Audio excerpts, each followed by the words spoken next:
Hello friends, मयूर online classes में आपका स्वागत है। मैं आया हूँ आपके बीच मैथमेटिक्स जो बोर्ड क्लास 12th क्लास के स्टूडेंट्स जो हैं उसका ये जो साइंस स्ट्रीम से जो स्टूडेंट हैं उन सब का 12th क्लास वाले उनका जो है मैथमेटिक्स का एक पेपर जो बाकी बचा हुआ है, जो लॉकडाउन ख़त्म होने के जस्ट बाद में गवर्नमेंट चाह रही है कि हम 7 या 8 मई के आसपास ये आपका एग्ज़ाम करवाएंगे। और यदि बोर्ड जो है चाहेगा तो ज़रूर करवाएगा। इसके लिए आपको घर पे बहुत अच्छे से तैयारी करनी होगी, क्योंकि मैथमेटिक्स के अंदर जो आपका बोर्ड एग्ज़ाम हुए हैं सारे, उनसे लेकर के मैथमेटिक्स के बीच में एग्ज़ाम के बीच में बहुत ज़्यादा गैप हो चुका है और घर पे मस्तियाँ बहुत सारी आपने कर ली है। इसलिए अब मस्तियों को थोड़ा दूर करते हुए मैथमेटिक्स आपको पढ़ना पड़ेगा। फिर से हम क्लासेस वगैरह वजह से हम पढ़ेंगे। तो आज हम पहला ही चैप्टर आपको यहाँ पर दे रहे हैं, हम संयुक्त फलन कंपोजिट फंक्शन। कंपोजिट फंक्शन पढ़ने से पहले हम थोड़ा सा 11th क्लास के बारे में हम डिस्कस करेंगे। फर्स्ट चैप्टर जो 12th क्लास का है वो है हमारे पास संयुक्त फलन। संयुक्त फलन, बट संयुक्त फलन पढ़ने से पहले हम पढ़ेंगे फलन, और उससे पहले हम पढ़ेंगे समुच्चय। यानी कि 11th क्लास का एक पहला जो चैप्टर है वो है समुच्चय। समुच्चय हम इसलिए पढ़ रहे हैं क्योंकि संबंध जब हम पढ़ेंगे, ये फलन वाला जो पढ़ेंगे फलन, तो उसके अंदर बार बार एक नाम आएगा समुच्चय समुच्चय। इसलिए हम पहले समुच्चय के बारे में थोड़ा सा डिस्कस करते हैं। समुच्चय होता है किसी वस्तु के किसी सुपरिभाषित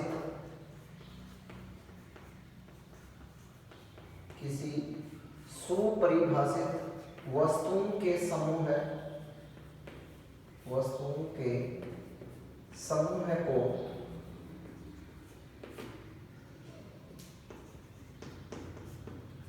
किसी सुपरिभाषित वस्तुओं के समूह को समुच्चय कहा जाता है। समुच्चय कहा जाता है। यहाँ पर सारी जो शब्द आए हैं उनमें से सबसे जो इम्पोर्टेंट शब्द है समुच्चय के लिए वो है सुपरिभाषित। सुपरिभाषित से तात्पर्य मेरा ये है कि यदि मैं किसी भी वस्तुओं का नाम लेता हूँ, संग्रहण करने के लिए यदि मैं कहता हूँ, तो सभी के सभी आदमियों के दिमाग में यही आनी चाहिए कि आप किस बात जो कि वस्तु के बारे में बात कर रहे हैं। जैसे हमारे राज्यों की राजधानियों का संग्रह यदि हम करना चाहेंगे तो सबके दिमाग में एक ही चीज होगी। जैसे राजस्थान की राजधानी जयपुर है, पंजाब हरियाणा की राजधानी चंडीगढ़ है, तो सब इस जयपुर चंडीगढ़ भोपाल इनके बारे में सोचेंगे, तो वहाँ पर उनके बारे में परिभाषित जो है शब्द आ रहा है। दूसरे यदि हम उदाहरण लेते हैं, जैसे मैं कहता हूँ कि मेरे फेवरेट स्टूडेंट का समुच्चय, तो फेवरेट स्टूडेंट हर टीचर के अलग अलग होते हैं, तो इसलिए वो उनकी फेवरेट स्टूडेंट उसकी कोई परिभाषा नहीं है। तो इसलिए परिभाषित जो अच्छे से उनकी परिभाषा होनी चाहिए। उन वस्तुओं का यदि आप संग्रहण करेंगे, उनको इकट्ठा करेंगे, एकत्रित करेंगे, तो जो बनने वाला जो वस्तुओं का संग्रह है उसे हम एक नाम देते हैं मैथमेटिक्स के अंदर समुच्चय, जिसे इंग्लिश में कहा जाता है सेट। अब हम समुच्चय के बारे में थोड़ा डिस्कस कर चुके हैं। संयुक्त फलन पढ़ने से पहले हम पढ़ेंगे फलन के बारे में। तो हम पढ़ रहे हैं यहाँ पर फलन, जिसे इंग्लिश में बोला जाता है फंक्शन।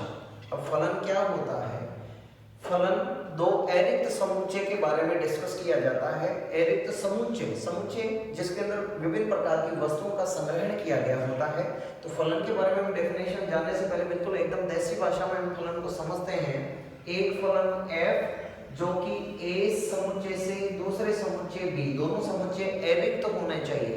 अरिक्त का मतलब है कि समुच्चय a और समुच्चय b में कोई न कोई एलिमेंट जरूर विद्यमान होना चाहिए, रिक्त नहीं होने चाहिए।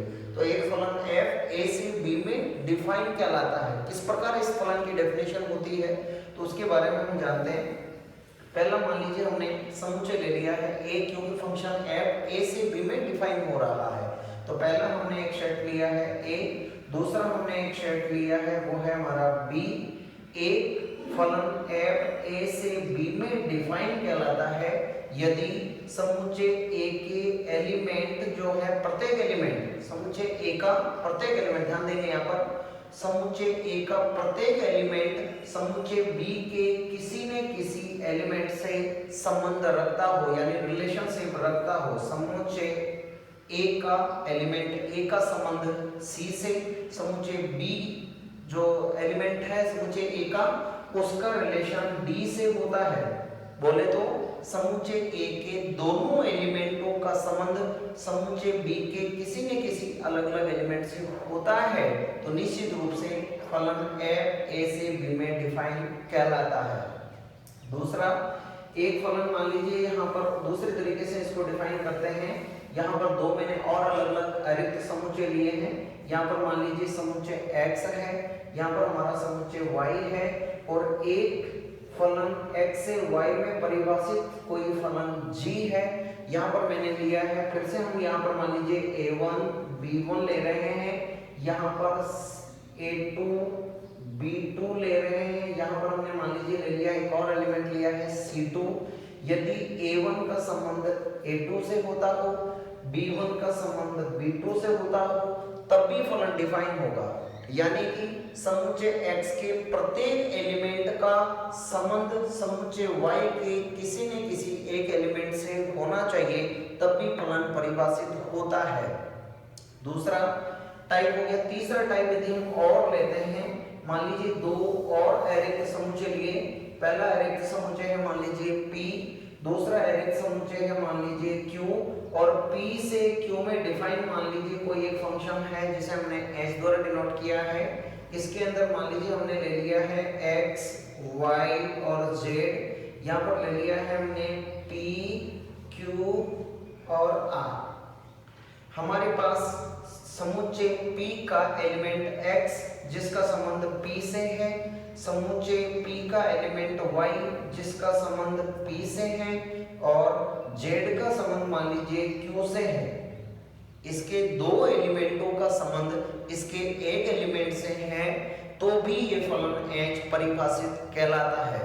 परंतु यदि ऐसा हो जाए कि यहाँ पर मान लीजिए कोई एक सेट लिया, यहाँ पर हमने कोई दूसरा सेट लिया, ये मान लीजिए समुच्चय है a, ये है हमारे पास समुच्चय b, इसके अंदर हमने ले लिया है a, b और c, इसके अंदर ले लिया है d, e और f। इसके a का संबंध b से है, और इस a का संबंध ही यदि e से हो जाता है, यानी कि यदि समुच्चय a के एक एलिमेंट का समुच्चय b के दो या दो से अधिक एलिमेंटों से यदि रिलेशन होता है, तो इस प्रकार का फंक्शन डिफाइन नहीं होता है। यानी इधर दो एलिमेंटों का संबंध एक एलिमेंट से हो सकता है, तब तो फलन डिफाइन है।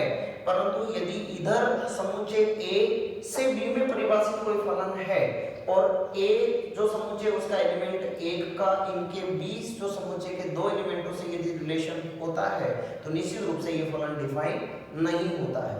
तो पहली तीन तरीके से फलन डिफाइन हो रहा है। पहला, प्रत्येक अलग अलग अवयवों का संबंध इस समुच्चय b के अलग अलग अवयवों से संबंध रखता है, तो फलन f a से b में डिफाइन होता है। दूसरा, एक फलन जो है g x से y में डिफाइन कहलाता है यदि समुच्चय x के प्रत्येक अवयव समुच्चय y के अलग अलग अवयवों से रिलेशनशिप रखता है। यदि दो या दो से अधिक अवयवों का संबंध इधर एक अवयव से होता है, तब भी फलन डिफाइन होता है। परंतु यदि इसका उल्टा, इसके एक एलिमेंट का संबंध यदि फलन a से b में डिफाइन हो, तब की बात है ये, फलन a से b में डिफाइन हो और समुच्चय a जिसका एलिमेंट a जिसके रिलेशन दो अवयवों से हो जाता है, तो इस प्रकार का फलन डिफाइन नहीं होता है। और भी हम बात करें यहाँ पर, तो इस तरीके से पहला मान लीजिए यहाँ पर एक सेट है, यहाँ पर हमारे पास दूसरा सेट है। ये फिर से हमने समुच्चय का जो है डिनोट करने के लिए x और y द्वारा लिया है। मान लीजिए एक फलन x और y में डिफाइन है, तो इसके अंदर हमने ले लिया है a, b और c, इधर ले लिया है d, e और f। a का संबंध b से, b का संबंध जो है e से हो जाता है, और c का संबंध मान लीजिए f से हो जाता है, तब तो फलन डिफाइन है। परंतु इसके अंदर एक और एलिमेंट हो जाता है, मान लीजिए यहाँ पर x है। इस x एलिमेंट का संबंध इस y सेट के अंदर किसी न किसी एलिमेंट से नहीं है, किसी भी एलिमेंट से नहीं है तो ये फलन x से y में कभी भी डिफाइन नहीं कहलाता है। तो फलन डिफाइन होने के 3 तरीके, थोड़ा ध्यान देंगे, दोबारा से समझा रहा हूं मैं। यानी कि समुच्चय A से समुच्चय B में परिभाषित कोई फलन f तब परिभाषित कहलाता है जब समुच्चय A के प्रत्येक अवयव का संबंध समुच्चय B के प्रत्येक अलग अलग अवयव से होता है। यहाँ पर दो अवयव, इसमें जो दिया गया समुच्चय x से समुच्चय y में परिभाषित फलन है, तो समुच्चय x के अंदर कोई एक ऐसा एलिमेंट नहीं बचना चाहिए जिसका समुच्चय y के अंदर इमेज नहीं हो। इसका उल्टा जरूर संभव है, क्योंकि हमने देखा है y के अंदर एक एलिमेंट c ऐसा बचा हुआ है जिसकी इसके अंदर कोई इमेज नहीं है, फिर भी ये फलन क्या होगा, डिफाइन। उसके अलावा इसके दो या दो से अधिक एलिमेंटों का संबंध इसके एक एलिमेंट से है तब भी फलन डिफाइन होता है। परंतु इधर एक जो समुच्चय दिया गया है A, उसके एक एलिमेंट का समुच्चय B के दो एलिमेंटों से यदि रिलेशन होता है तो निश्चित रूप से ये फलन डिफाइन नहीं होता है, जिसको हम उदाहरण द्वारा समझते हैं। जैसे मान लीजिए कोई शादीशुदा आदमी है, उस शादीशुदा आदमी का अलग अलग आदमियों का ससुराल अलग अलग जगह हो सकता है। ये मान लीजिए शादीशुदा आदमी है, इधर वाले उनका ससुराल वाला गांव है। शादीशुदा आदमी का प्रत्येक का कोई ना कोई गांव में ससुराल होगा। यहाँ पर दो आदमी शादीशुदा है और इनके दो अलग अलग जगह ससुराल है। यहाँ ऐसा गांव बच सकता है जिनका इन दोनों आदमियों का उस गांव के अंदर ससुराल नहीं हो, पॉसिबल है। यहाँ दो आदमियों का ससुराल एक जगह हो सकता है, परंतु एक आदमियों का दो जगह ससुराल पॉसिबल नहीं है, क्योंकि शादीशुदा आदमी एक आदमी का दो जगह ससुराल नहीं है। कुछ अलग घटनाएं, जब पत्नी मर जाती है तो एक बात अलग है, जीवित पत्नी यदि है तो ऐसा पॉसिबल नहीं है। दूसरे शब्दों में ये शादीशुदा आदमी मैंने बोला है, जब शादीशुदा आदमी है तो उसका ससुराल कोई ना कोई गांव में होगा।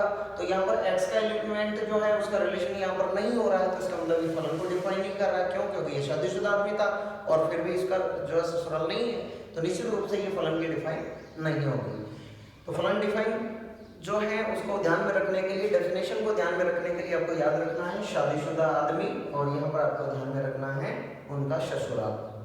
आगे हम पढ़ रहे हैं फलन के प्रकार। फलन जो है, क्योंकि प्रतिलोम फलन पढ़ेंगे और प्रतिलोम फलन पढ़ने से पहले हम कुछ फलन के प्रकार पढ़ेंगे। एकेकी फलन, आचार्यक फलन, अंतरक्षेपी फलन, बहुएकेकी फलन, इनके बारे में हम डिस्कस करेंगे अलग अलग। बट उनसे पहले हम जानते हैं फलन के प्रांत, परिसर और सहप्रांत। फलन के प्रांत, परिसर तथा सहप्रांत।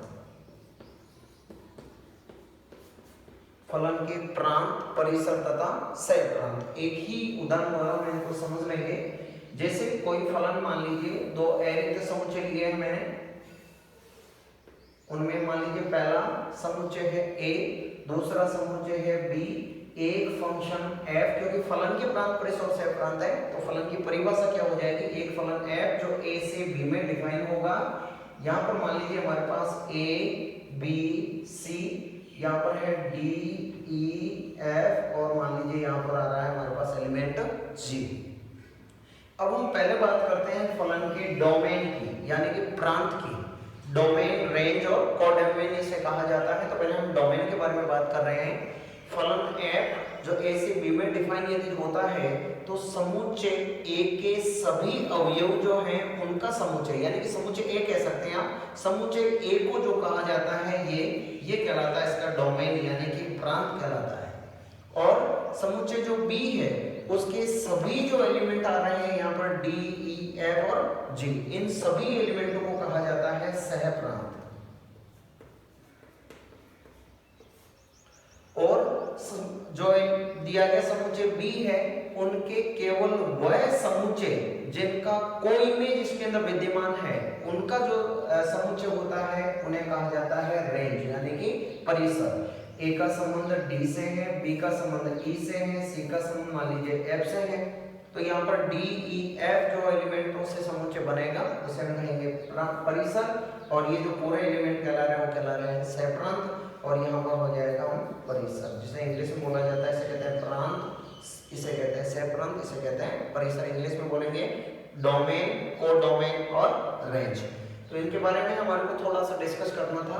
या हम एक सेट के बारे में कहेंगे, जैसे A है जिसके अंदर हमने उसे कर्मित योग के रूप में लिख लिया है ए बी, यहाँ पे मैंने लिख लिया है मान लीजिए सी और डी, यहाँ पे लिख लिया मैंने मान लीजिए ई और एफ। ये जो कोई एक फलन की मान लीजिए परिभाषित किया गया जिसे कर्मित योग के रूप में लिखा गया है, तो यहाँ पर मैं इस संबंध जो है उसका प्रांत परिसर के बारे में देखूंगा। तो ये ए सी और ई इनका समुच्चय यानी कि पहले कर्मित योग में पहले क्रम में आने वाले जो एलिमेंट है उनका यदि हम सेट बनाएंगे ए सी और ई, इनका जो समुच्चय है उसे तो हम कहेंगे प्रांत यानी कि डोमेन, और रेंज जिसे हम कहेंगे परिसर, जो कि क्या हो जाएगा इसके दूसरे एलिमेंट कर्मित योग के दूसरे एलिमेंटों का समुच्चय जो होगा उसे हम कहेंगे रेंज यानी कि परिसर, जिसे हम कहेंगे बी डी और एफ। और इस तरीके का जो सारे के सारे समुच्चय बी के अंदर एक ऐसा एलिमेंट जी बच रहा है, इसके अंदर आने वाले चाहे उसकी कोई इमेज विद्यमान है चाहे नहीं है, इस बी के अंदर जो भी एलिमेंट है उन सभी एलिमेंटों का यदि आप सेट बनाएंगे उसे हम कहेंगे सेट प्रांत यानी कि कोडोमेन। तो ये थे हमारे पास फलन के प्रांत, परिसर और सह प्रांत। दोबारा से हम थोड़ा सा डिस्कस करते हैं इस पे। एक समुच्चय ए से बी में परिभाषित कोई फलन एफ जिसमें समुच्चय ए के सारे एलिमेंटों का समुच्चय हम बनाएंगे तो वो कहलाएगा प्रांत, जिसे हम कहेंगे डोमेन। बी जिसके सारे अवयवों का यदि आप समुच्चय बनाएंगे तो वो कहलाएगा आपका कोडोमेन। और समुच्चय बी के केवल वो अवयव जिनका पूर्व प्रतिबिंब समुच्चय ए के अंदर विद्यमान होता है उसे हम कहेंगे रेंज यानी कि परिसर। अब हम पढ़ रहे हैं संयुक्त फलन पढ़ने से पहले फलनों के प्रकार। फलनों के प्रकार में हम पहला पढ़ रहे हैं एकेकी फलन, 112 फंक्शन।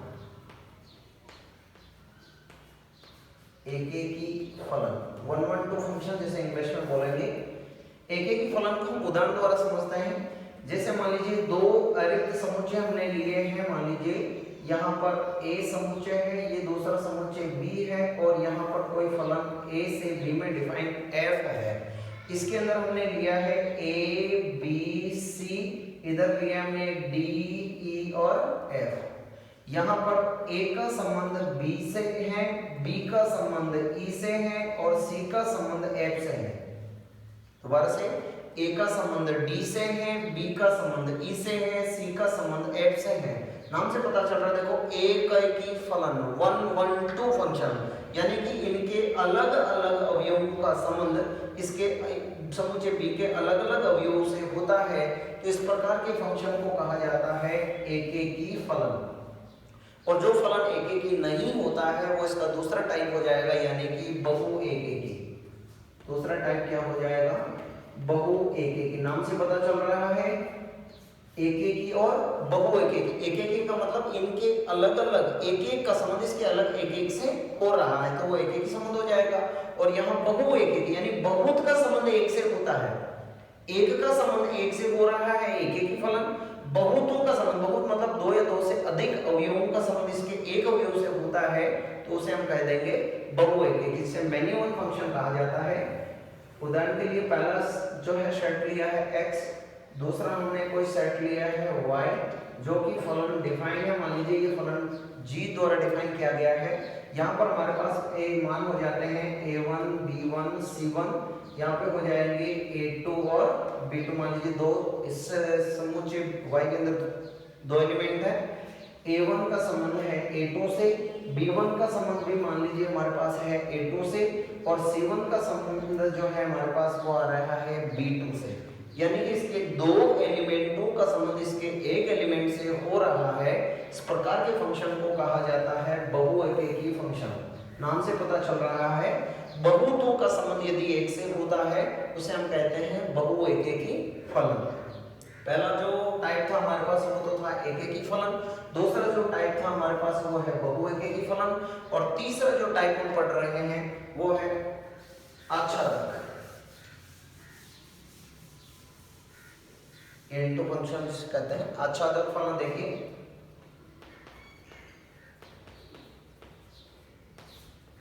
आच्छादक फलन, आच्छादक फलन के लिए भी हम उदाहरण द्वारा इनको समझ रहे हैं। फलनों की परिभाषा रटने के बजाय हम उनको उदाहरण द्वारा समझेंगे तो बहुत अच्छे से हमारे पास क्लियर हो जाएगा। मतलब एक फलन जो है ए से बी में डिफाइन कोई फलन f था, इसके अंदर हमने कोई ले लिए हैं x y z, इधर ले लिए हमने a b और c। x का संबंध a से है, y का संबंध b से है, z का संबंध c से, एक ही फलन था। इसी को हम कह सकते हैं आच्छादक फलन, क्योंकि आच्छादक फलन और एक फलन में अंतर क्या है, इनके अलग अलग अवयवों का संबंध अलग अलग से हो सकता है, आच्छादक फलन है। दो अवयवों का संबंध इसके एक से हो सकता है, तभी आच्छादक है। यानी कि उदाहरण लेते हैं, मान लीजिए यहाँ पर एक सेट है x, दूसरा सेट है हमारे पास y, कोई फलन g द्वारा डिनोट किया जा रहा है। यहाँ पर a b c, यहाँ पर हो गए मान लीजिए d और e। a का संबंध d से है, b का संबंध b d से है, c का संबंध e से है। दो अवयवों का संबंध इसके एक एलिमेंट से है, तभी आच्छादक फलन है। तो आच्छादक फलन की डेफिनेशन क्या होगी? आच्छादक फलन वह फलन होता है जिसमें समुच्चय A के x y z यानी कि एलिमेंट जो है समुच्चय A के एलिमेंट का जो समुच्चय B के अंदर एलिमेंट पाए जाते हैं उनकी कोई इमेज विद्यमान होनी चाहिए। कोई इमेज का मतलब ये है x का संबंध A से, y का संबंध B से, z का संबंध C से है। तो यदि इसकी उल्टा करें तो A का संबंध x है, इसकी कोई इमेज, पूर्व प्रतिबिंब कहते हैं इसे। ये इसका प्रतिबिंब है, ये इसका पूर्व प्रतिबिंब है। तो x का प्रतिबिंब A तो A का प्रतिबिंब x, y का प्रतिबिंब B तो B का पूर्व प्रतिबिंब y, z का प्रतिबिंब C तो C का पूर्व प्रतिबिंब हो जाएगा z। यहाँ पर हमारे पास D और E दो एलिमेंट थे, दोनों की कोई इमेज यहाँ पर विद्यमान है, तब भी ये आच्छादक फलन कहलाएगा। परंतु इस प्रकार का कोई फलन होता है जो चौथे टाइप का फलन होगा, जिसे हम अंतरक्षेपी फलन कहेंगे, उसको मैं समझा देता हूं। यहाँ पर अंतरक्षेपी फलन,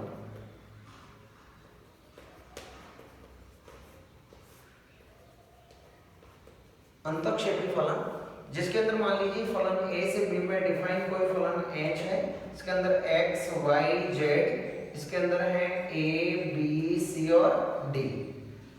x का संबंध a से, y का संबंध b से, z का संबंध मान लीजिए c से हो जाता है, और समुच्चय b के अंदर एक एलिमेंट हमारा d ऐसा बच गया है जिसकी कोई इमेज विद्यमान नहीं है। किसमें? समुच्चय a के अंदर। यहाँ पर हमारे पास सारे एलिमेंट a b c थे, इसमें d और e थे। इस समुच्चय y समुच्चय b के अंदर हमने ध्यान से देखा तो इन समुच्चयों के अंदर जो भी एलिमेंट थे उनकी कोई इमेज इधर समुच्चय x और a के अंदर विद्यमान थी। तो इस प्रकार के फलन को आच्छादक फलन कहा जाता है। परंतु ये अंतरक्षेपी फलन का मतलब ये होता है, ये फलन जरूर डिफाइन है, क्योंकि शादीशुदा में बताया था आपको ससुराल सबका है यहाँ पर। अब ऐसा काम हो सकता है जिसके अंदर इनमें से तीन आदमी में से किसी का ससुराल स्प्लिट में नहीं हो, जरूर फलन की डेफिनेशन को शो कर रहा है। परंतु D एक ऐसा एलिमेंट बचा हुआ है जिसकी कोई इमेज इसके अंदर विद्यमान नहीं है, तब इस प्रकार के फलन को कहा जाता है अंतरक्षेपी फलन। आच्छादक फलन की एक और परिभाषा भी आप कह सकते हैं, यदि फलन जो दिया गया है उस फलन का सहप्रांत और परिसर एक ही होता है। सहप्रांत और परिसर का मतलब वो ये होता है कि सहप्रांत क्या होते हैं?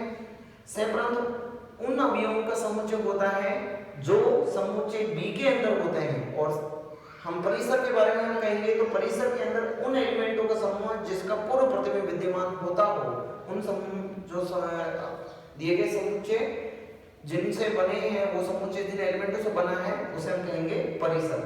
तो सहप्रांत और परिसर यदि एक ही है तो उस प्रकार के फंक्शन को हम कहेंगे आच्छादक फलन, और सहप्रांत और जो है परिसर एक ही सेट नहीं है तो उस प्रकार के फलन को हम कहेंगे अंतरक्षेपी फलन। तो चार प्रकार के फलन पढ़े थे, एकेकी फलन, बहु एकेकी फलन, आच्छादक फलन और अंतरक्षेपी फलन। एकेकी फलन एक का संबंध दूसरे वाले सेट के अंदर एक एलिमेंट से होता है, एकेकी फलन हमने पढ़ा था जस्ट पहले।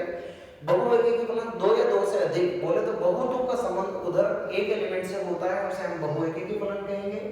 आच्छादक फलन जो समुच्चय B के अंदर कोई भी ऐसा एलिमेंट नहीं बचना चाहिए जिसकी कोई इमेज इसके अंदर विद्यमान नहीं है, तो इस प्रकार के फंक्शन को कहा जाता है आच्छादक फलन। और दूसरा अंतरक्षेपी फलन, यानी कि समुच्चय B के अंदर एक भी ऐसा एलिमेंट बच गया है जिसकी कोई इमेज इसके अंदर विद्यमान नहीं है, तो इस प्रकार के फंक्शन को कहा जाता है अंतरक्षेपी फलन। और मैंने जब फलन पढ़ाया था उस समय आपको बताया था कि यदि समुच्चय A के अंदर एक भी एलिमेंट ऐसा बच गया जिसकी इमेज इसके अंदर नहीं है, तो फिर वो फलन की परिभाषा को भी जो है शो नहीं करता है, इसलिए वो फलन डिफाइन नहीं होगा, वो फलन की डेफिनेशन ही नहीं होगी यदि इसके अंदर एक ऐसा एलिमेंट विद्यमान हो जाए जिसकी इमेज यहाँ पर नहीं हो। इसमें जरूर हो सकती है इसकी कोई इमेज इसमें नहीं है तो फलन डिफाइन है, परंतु इस प्रकार के फलन का नाम क्या हो जाएगा, अंतरक्षेपी फलन। तो फलन के प्रकार पढ़े थे, एकेकी फलन, बहुएकेकी फलन, आच्छादक फलन और अंतरक्षेपी फलन। क्योंकि ये जो फलन है उसका हम जब फलनों का इनवर्स ज्ञात करेंगे, प्रतिलोम फलन ज्ञात करेंगे, तब हमारे पास इनका जो है यूज होगा। तो 4 प्रकार के फलन हमने पढ़ लिए थे। अब एक और प्रकार का फलन जो 2 फलनों को साथ में पढ़ रहे हैं, जो है एकेकी आच्छादक फलन, एकेकी आच्छादक फलन।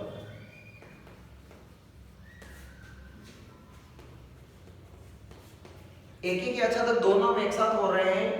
एक ऐसा फलन जो दो या दो से अधिक फलन हो सकते हैं, एकेकी आच्छादक फलन। एकेकी आच्छादक फलन का मतलब ये होता है वह फलन जो एकेकी भी हो और क्या हो, आच्छादक हो। ऐसा फलन जो एकेकी भी हो और आच्छादक हो। जैसे हम यहाँ पर फलन की परिभाषा में ले रहे हैं, उदाहरण द्वारा मैं आपको बार बार समझा रहा हूँ।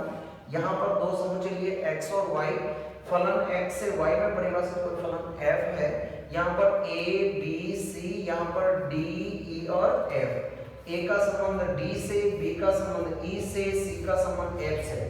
समुच्चय x के अलग अलग एलिमेंट a b और c, जिनका समुच्चय y के अलग अलग एलिमेंट d e और f से जो है इनका रिलेशन हो रहा है, अलग अलग अवयवों का इसके अलग अलग अवयवों से रिलेशन है, इसका मतलब एकेकी फलन है।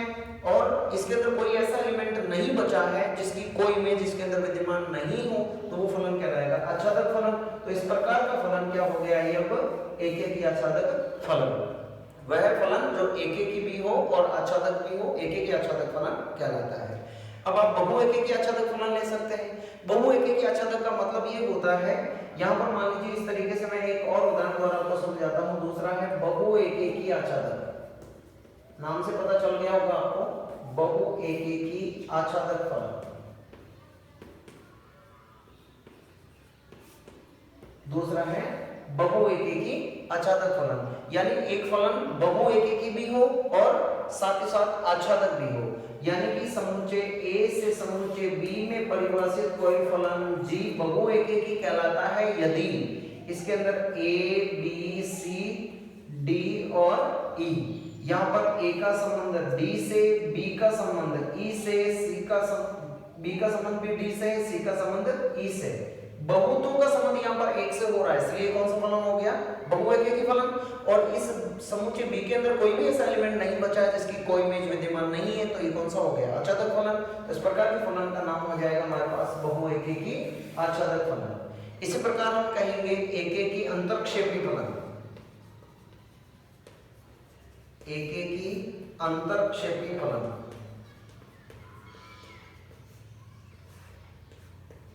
एकेकी अंतरक्षेपी फलन, नाम से पता चल रहा है फलन एकेकी होना चाहिए, साथ ही साथ क्या होना चाहिए, अंतरक्षेपी। जैसे इसके अंदर मैं एक और एलिमेंट डाल देता हूं, जैसे D, E, F और G। मान लीजिए इसी जो है उदाहरण को हम काम में ले रहे हैं, एकेकी होना चाहिए, अंतरक्षेपी होना चाहिए। एक एक जो दिए गए एलिमेंट है उनका इनके अलग अलग एलिमेंटों से संबंध हो रहा है, परंतु समुच्चय Y के अंदर एक एलिमेंट G ऐसा बच गया है जिसकी कोई इमेज इसके अंदर विद्यमान नहीं है, तो निश्चित रूप से ये आच्छादक फलन नहीं है। क्या हो गया, अंतरक्षेपी। एकेकी जरूर था परंतु साथ ही साथ क्या हो गया है, अंतरक्षेपी फलन। तो इसे हम कह देंगे एकेकी अंतरक्षेपी फलन। और इसके अंदर यदि मैं और एक एलिमेंट डाल देता हूं, मान लीजिए F, तो ये बहुतों का संबंध एक से है, तो क्या हो गया, बहुएकेकी। और साथ ही साथ F एक ऐसा एलिमेंट है जिसकी कोई इमेज इसमें विद्यमान नहीं है, तो निश्चित रूप से ये बहुएकेकी आच्छादक फलन, ये बहुएकेकी अंतरक्षेपी फलन कहलाएगा। जो चौथा पार्ट होता है अपना बहुएकेकी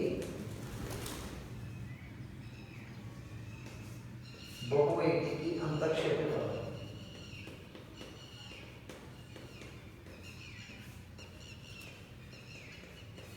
तो 4 टाइप थे हमारे पास।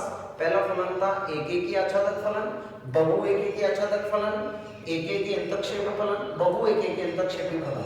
दोबारा से, एकेकी आच्छादक फलन वह होता है जो एकेकी भी हो और आच्छादक भी हो, यानी अलग अलग अवयवों का इसके अलग अलग अवयवों से संबंध हो और इसमें कोई ऐसा एलिमेंट नहीं बचना चाहिए जिनकी कोई इमेज विद्यमान नहीं हो। तो एक एक आच्छादक फलन, बहु एक एक आच्छादक फलन यानी कि बहुतों का संबंध एक से हो और वो आच्छादक होना चाहिए, यानी कि इसके अंदर कोई एक ऐसा एलिमेंट नहीं बचना चाहिए जिसकी कोई इमेज विद्यमान नहीं होती, ये बहु एक एक आच्छादक फलन है।